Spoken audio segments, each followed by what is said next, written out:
बड़ों को प्रणाम, छोटों को स्नेह और आशीष। मैं हूँ राजेश त्रिपाठी। स्वागत है आपका मेरे चैनल धर्म दर्पण में। धर्म दर्पण में विविध प्रकार के धार्मिक प्रसंगों पर आपको कथा हम सुनाते हैं। आज के वीडियो का शीर्षक है, कौन थे जटायु, दशरथ से कैसी हुई मित्रता। जिन लोगों ने राम कथा सुनी है वो गिद्धराज जटायु के नाम से अवश्य परिचित होंगे। जब पंचवटी आश्रम को सूना पाकर रावण साधु का कपट वेश बनाकर सीता जी को हर कर अपने विमान में ले जा रहा होता है तो जटायु रावण का प्रतिरोध करता है। वो यथाशक्ति उसे रोकने का प्रयत्न करता है लेकिन सफल नहीं हो पाता क्योंकि रावण उसके पंख काट देता है। वो घायल अवस्था में धरती पर गिर पड़ता है। बाद में जब राम लक्ष्मण सीता की खोज करते हुए वहाँ पहुँचते हैं जहाँ जटायु घायल पड़े थे तो राम उन्हें अपनी गोद में उठा लेते हैं और तभी गिद्धराज जटायु प्राण त्याग देते हैं। राम उनका अंतिम संस्कार करते हैं। रामायण के आदर्श पात्रों में गिने जाते हैं गिद्धराज जटायु। वे अयोध्या के राजा दशरथ के मित्र थे। भगवान राम के अनन्य भक्त प्रजापति कश्यप की पत्नी विनता से 2 पुत्र हुए, अरुण और गरुड़। अरुण बने सूर्य के सारथी और गरुड़ और उनके 2 पुत्र हुए, संपाति व जटायु। बचपन में दोनों भाइयों में ऊंची उड़ान लगाने की होड़ लगी तो आसमान में उड़ते हुए सूर्य के पास तक चले गए। असह्य गर्मी से व्याकुल होकर जटायु तो लौट आए और पंचवटी में आश्रम बनाकर रहने लगे जहां महाराज दशरथ से परिचय होने के बाद दोनों मित्र बन गए। उधर संपाति के पंख सूर्य के ताप से जल गए और वो पृथ्वी पर गिर पड़े। बलशाली रावण को जटायु ने जमीन पर पटक दिया था। वनवास के समय जब श्री राम पंचवटी पहुंचे तो उनका परिचय गिद्धराज जटायु से हुआ। उन्होंने पिता के समान आदर दिया उनको। जब स्वर्ण मृग का शिकार करने के लिए श्री राम कुटिया से निकले और आर्तनाद सुनकर सीता माता के कहने पर श्री राम को बचाने लक्ष्मण जी चले तो रावण ने सीता जी का हरण कर लिया। सीता माता की आवाज़ सुन उन्हें बचाने के लिए जटायु बलशाली रावण पर टूट पड़े और एक बार तो रावण के बाल पकड़कर उसे भूमि पर पटक दिया, किंतु वृद्ध जटायु अधिक देर तक संघर्ष नहीं कर सके। जटायु राम को अपना परिचय देते हुए खुद को कश्यप वंश का बताते हैं। जटायु के भाई संपाति को जब उनकी मृत्यु का समाचार मिलता है तो वे उनको जलांजलि देते हैं। इससे सिद्ध होता है कि वे मनुष्य ही थे। जटायु से श्री राम के पिता दशरथ की मित्रता कैसे हुई, इस तथ्य को उन्होंने जटायु के मुख से बार बार सुना। राम ने मैंने संतों के मुख से सुना है कि एक बार अयोध्या के कुलगुरु महर्षि वशिष्ठ को चिंतित देखकर महाराजा दशरथ ने इसका कारण पूछा तो उन्होंने कहा कि शनि एक ऐसे ग्रह का भेदन करना चाहता है जिससे संसार में 12 वर्ष तक वर्षा नहीं होगी।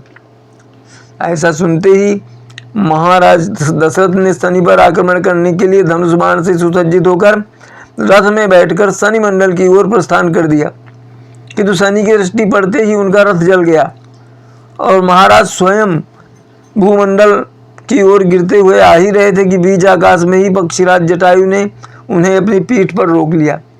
मूर्छा टूटते ही महाराज दशरथ ने पक्षीराज से अपने प्राणों की रक्षा के कारण मित्रता स्थापित कर ली और उन्हें पुनः शनि मंडल पर पहुंचाने के लिए प्रेरित किया। इस बार महाराज सावधान थे और उनके हाथ में एक ऐसा दिव्यास्त्र था जो शनि का विध्वंस करने में पल भर की भी देरी न लगा था। शनि ने महाराज के शौर्य की प्रशंसा की और अपना निर्णय बदल दिया। महाराज पक्षीराज जटायु के साथ ही लौट आए। यह है एक पक्षीराज और राजा दशरथ की मित्रता का कारण। स्वयं पक्षीराज ने ही अपने मुख से अपनी वंश परंपरा का परिचय श्री राम को इस प्रकार दिया कि पूर्व में 17 प्रजापति हो चुके हैं, जिनमें 17वें प्रजापति महर्षि कश्यप थे। उनकी अनेक पत्नियां थीं जिनमें ताम्रा के गर्भ से 5 कन्याएं हुई, जिनमें सुगी की पौत्री विनता से गरुड़ और अरुण नामक 2 पुत्र हुए, जिनमें अरुण से मैं और मेरे बड़े भाई संपाति का जन्म हुआ। ताम्रा की पुत्रियों में जो सेनी थी उसी परंपरा में उत्पन्न सेनी मेरी माँ का नाम है। इसका उल्लेख वाल्मीकि रामायण के अरण्यकांड में आता है। जटायु का प्रबल पराक्रम और रूप परिवर्तन की सिद्धि विंध्याचल से नीचे अंगद आदि के द्वारा उतारे जाने पर जटायु के बड़े भाई संपाति ने पहले अपने अनुज जटायु को जलांजलि दी। तत्पश्चात वानर वीरों को जटायु तथा अपने पराक्रम के विषय में बताते हुए कहा कि जब हम लोगों ने सुना कि देवराज इंद्र ने वृत्तासुर का वध कर दिया है। तब उन्हें पराक्रमी समझकर मैं और जटायु देवेंद्र को जीतने की इच्छा से, देवेंद्र यानी इंद्र, स्वर्गलोक की ओर प्रस्थान किए तथा देवराज को जीतकर लौटते समय मध्य में सूर्य मंडल पड़ने पर हम दोनों में पहले कौन सूर्य तक पहुंचता है, जो पहुंच गया वो हम दोनों में प्रबल माना जाएगा। ऐसी प्रतिज्ञा भी कैलाश पर्वत पर मुनियों के समक्ष पहले करके चले थे। जब हम दोनों सूर्य के समीप पहुंचे, भगवान भास्कर की प्रचंड रश्मियों से अनुज जटायु व्याकुल हो गए। मैंने उनको बचाने के लिए अपने पंखों से उन्हें ढक लिया। वे तो बच गए, किंतु मेरे पंख जल गए और पंख जल जाने से मैं यहाँ विंध्यागिरी में पर गिरा। यहाँ निशाकर नामक एक महर्षि थे। मैं किसी प्रकार उनके पास पहुँचा। उन्होंने मुझे पंख विहीन देखकर कहा कि वायु के समान वेगशाली पक्षियों के राजा दोनों भाइयों को, जो गीध और कामरूपी थे, जिनके नाम संपाति तथा जटायु थे, वे मानव रूप धारण करके मेरे चरणों का स्पर्श करते थे। उनमें तुम निश्चित ही संपाति हो। यह तुम्हारे पंख कैसे जल गए? मैंने ऋषिवर को पूरी घटना सुनाई। उन्होंने मुझे समझाते हुए कहा कि मैं अपनी तपश्चर्या के प्रभाव से तुम्हें अभी पंखीकृत कर सकता हूँ, किंतु भविष्य में तुम्हारे द्वारा मानव रूप में अवतरित भगवान श्री राम का एक कार्य संपन्न होना है। तब तक उनके दूतों हनुमान आदि की प्रतीक्षा यहीं करो और उन्हें राम की पत्नी सीता का पता बतलाते ही तुम पंखयुक्त हो जाओगे। बल का अनुभव भी पहले जैसा ही हो जाएगा। चाहता तो मैं भी हूँ कि लक्ष्मण सहित श्री राम का दर्शन करूँ, किंतु शरीर इतना जीर्ण शीर्ण हो चुका है कि इसे अधिक दिनों तक धारण करने में असमर्थ हूँ। ऋषि तो स्वर्ग चले गए और मैं 8000 वर्षों से आप लोगों के आगमन की प्रतीक्षा कर रहा हूँ। मेरा पुत्र सुपार्श्व प्रतिदिन मेरे आहार की व्यवस्था करता था। एक दिन शाम को खाली हाथ लौटा तो मैंने कारण पूछा।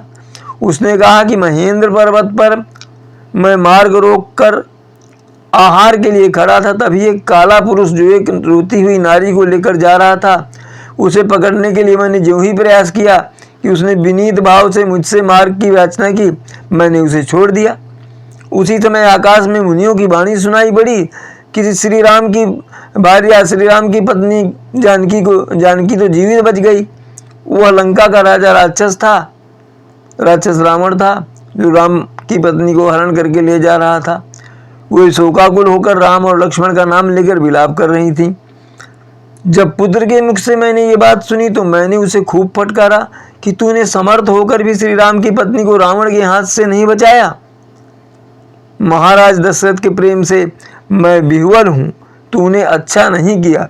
इसका उल्लेख वाल्मीकि रामायण के किष्किंधा के इस श्लोक में मिलता है।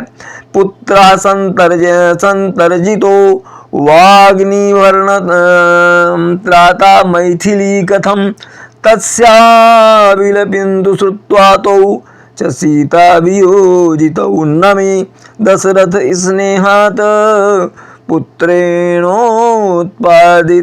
प्रियम।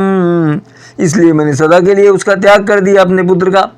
आज मैं आपको सीता पुत्री का समाचार पूर्ण रूपेण बतलाकर धन्य हो गया। देखो मेरे पंख पुनः पूर्ववत हो गए हैं।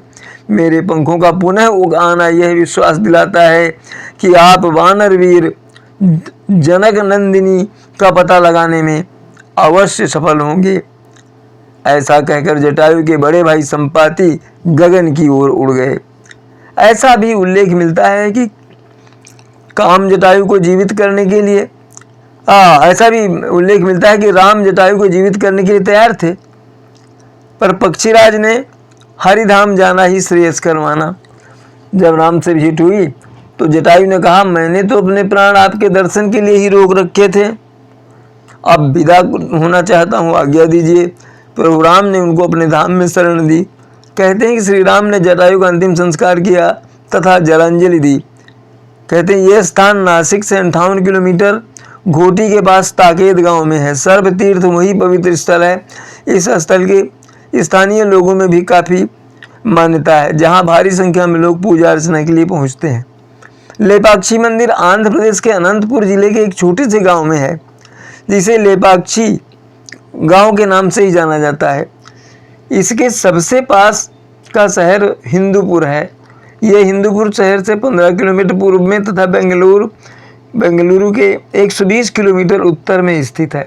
रामायण काल में जब भगवान श्री राम अपने भाई लक्ष्मण और माता सीता के साथ 14 वर्षों का वनवास काट रहे थे, तब वनवास के अंतिम चरण में वे इसी जगह आकर ठहरे थे। उस समय उनकी सुरक्षा में जटायु पक्षी तैनात था। तब दुष्ट रावण ने मारीच की सहायता से माता सीता का अपहरण कर लिया था और उन्हें पुष्पक विमान में बिठाकर लंका ले जाने लगा। ये घटना जटायु ने देख ली थी। तब जटायु ने आसमान में रावण के साथ भीषण युद्ध किया था, लेकिन अंत में रावण की शक्तियों के आगे वो हार गया। रावण ने जटायु का एक पंख अपनी तलवार से काट दिया, जिस कारण जटायु राम नाम चिल्लाते हुए इसी जगह गिरे थे। इससे कुछ समय बाद जब भगवान श्री राम माता सीता की खोज में यहाँ आए थे तो उन्हें जटायु कराहते हुए मिले।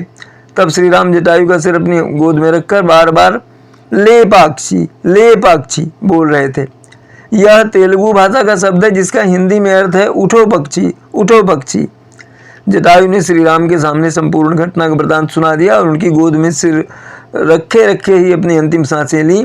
श्री राम की आंखों में लगातार आंसू बह रहे थे और अंत में उन्होंने एक पुत्र की भांति जटायु का अंतिम संस्कार कर दिया। तब से इस स्थल का नाम लेपाक्षी और मंदिर का नाम लेपाक्षी मंदिर पड़ गया था। तो ये तो थी जटायु की कथा, कैसे भरत से मित्रता हुई और कैसे राम ने स्वयं उनका अंतिम संस्कार किया। और इसी तरह के कथा प्रसंगों के साथ हम अगले वीडियो में आपसे मिलेंगे।